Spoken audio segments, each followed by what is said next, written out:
सुबह जब पुलिस पहाड़ों पर पहुंची तो बर्फ सफेद नहीं थी। उस पर 6 लाशें पड़ी थीं और उनके बीच खड़ी थी एक लड़की जिसकी आंखों में आंसू नहीं थे, सिर्फ ठंड थी।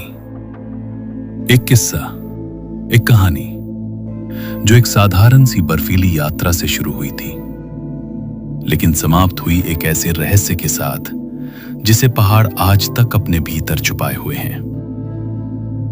सर्दियों की छुट्टियां चल रही थीं। 7 कॉलेज मित्र, रिया, कबीर, नैना, आरव, देव, सिमरन और यश, सबने तय किया कि इस बार साधारण यात्रा नहीं, पूरा रोमांच होगा। योजना थी स्नोबोर्डिंग की, पहाड़ों के बीच ठहरने की, यादें बनाने की। गाड़ी के भीतर तेज संगीत, हंसी, भविष्य की बातें, सब कुछ बिल्कुल सही लग रहा था। और अक्सर भय वहीं से जन्म लेता है जहां सब कुछ पूर्ण दिखाई देता है। राजमार्ग पर अचानक पुलिस का अवरोध मिला। आगे भारी हिमपात था, रास्ता बंद कर दिया गया था। अधिकारी ने स्पष्ट कहा, आगे जाना सुरक्षित नहीं है। लेकिन रोमांच के उत्साह में चेतावनी अक्सर चुनौती लगती है। नक्शा खोला गया। 80 किलोमीटर का एक वैकल्पिक मार्ग दिखा, सुनसान पहाड़ी रास्ता। रात धीरे धीरे उतरने लगी। कुछ दूरी पर एक पुराना पेट्रोल पंप दिखाई दिया। टिमटिमाती रोशनी, वीरानी और एक बूढ़ा कर्मचारी जो उन्हें ऐसे देख रहा था जैसे पहले से जानता हो। उसने धीमे स्वर में कहा, अगर बर्फ तुम्हें पुकारे तो उत्तर मत देना। देव मुस्कुराया। डरावनी फिल्म जैसा संवाद है, लेकिन शायद वो मजाक नहीं था। रिया ने पीछे जंगल की ओर देखा तो उसे बर्फ में आधा दबा एक मरा हुआ भालू दिखा। उसका शरीर इस तरह फटा हुआ था जैसे किसी ने क्रोध में उसे चीर डाला हो। उधर सिमरन शौचालय में आईने के सामने खड़ी थी। अचानक उसे लगा कि उसका प्रतिबिंब उसके साथ एक क्षण की देरी से चल रहा है। फिर उसका चेहरा विकृत होने लगा। आंखें गहरी, होंठ फटे हुए, जैसे ठंड से जमे हों। उसने झटके से पीछे मुड़कर देखा, कोई नहीं था। दोबारा आईने में देखा, सब सामान्य, लेकिन उसके भीतर कुछ सामान्य नहीं रहा। इसी बीच नैना को एक पुरानी मार्गदर्शिका मिली। उसमें लिखा था कि वर्षों पहले इस क्षेत्र में एक स्त्री को डायन कहकर हिमपात में मरने के लिए छोड़ दिया गया था। कहा जाता था कि जब भी असामान्य बर्फबारी होती है, वो लौट आती है, किसी को अपने साथ ले जाने। उन्होंने पुस्तक वहीं छोड़ दी, पर कुछ कहानियां पढ़ने से नहीं, छूने से शुरू होती हैं। वे आगे बढ़े। प्रवेश निषेध का संकेत अनदेखा कर दिया। छोटा रास्ता चुना। मोबाइल का संपर्क समाप्त। हिमपात तेज। गाड़ी के भीतर सन्नाटा बढ़ता गया। घंटों बीत गए, गंतव्य नहीं मिला। कबीर और आरव में बहस शुरू हुई।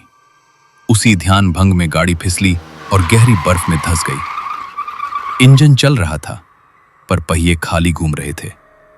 चारों ओर केवल सफेदी, ऐसी सफेदी जो इंसान को तुच्छ महसूस करवा दे। ठंड धीरे धीरे भीतर उतरने लगी। तभी सिमरन बदलने लगी। वो खिड़की से बाहर शून्य में देखती रहती, धीमे स्वर में कहती, हम यहां से नहीं जाएंगे। सबने इसे घबराहट समझा, लेकिन घबराहट और अधिकार में अंतर होता है। अचानक वो गाड़ी से उतरकर जंगल की ओर चल दी। रिया उसके पीछे गई, बर्फ पर पद चिन्हों का पीछा करती हुई। उसे एक टेढ़ा पेड़ दिखाई दिया जिसकी शाखाओं पर पुराने कपड़े लटक रहे थे। हवा चली तो वे ऐसे हिले जैसे कोई अदृश्य शरीर झूल रहा था। थोड़ी दूरी पर सिमरन खड़ी थी, एक आधे खाए हिरण के पास। उसकी आंखें उस हिरण पर नहीं थीं, बल्कि किसी अदृश्य उपस्थिति पर। गाड़ी में लौटते ही सब कुछ तेजी से बिगड़ गया। सिमरन अचानक कबीर पर झपटी। नैना ने रोकने की कोशिश की तो उसने उसे काट लिया। उसकी आवाज अब 2 परतों में सुनाई दे रही थी, जैसे कोई और उसके भीतर से बोल रहा हो, तुमने उसे बर्फ में छोड़ा था, अब तुम भी यही रहोगे। उन्होंने सिमरन के हाथ बांध दिए, पर श्राप बंधनों से नहीं रुकते। आरव सहायता खोजने निकला और भालू के फंदे में फंस गया। उसकी चीखें अंधेरे में गूंजती रहीं। गाड़ी का ईंधन समाप्त, हीटर बंद, तापमान गिरता गया। तनाव अपने चरम पर था। देव और कबीर में हाथापाई हुई। पेंचकस हाथ में था। धक्का लगा और अगले ही क्षण यश भूमि पर पड़ा था। उसके सीने से रक्त बह रहा था। रिया गाड़ी में लौटी। नैना भी ठंड और चोट से दम तोड़ चुकी थी। अब केवल 3 लोग बचे थे। सिमरन धीमे धीमे हंस रही थी। वो ठंड में मरी थी, अब तुम सब भी ठंड में मरोगे। कबीर का मानसिक संतुलन टूट चुका था। वो चीखता रहा। रिया भागी, बर्फ में, अंधेरे में, दिशाहीन। पीछे कदमों की आड़, एक नहीं 2। रिया फिसली। उसके हाथ में बर्फ का एक नुकीला टुकड़ा आया। उसने बिना देखे वार किया। सिमरन गिर गई। हवा थम गई।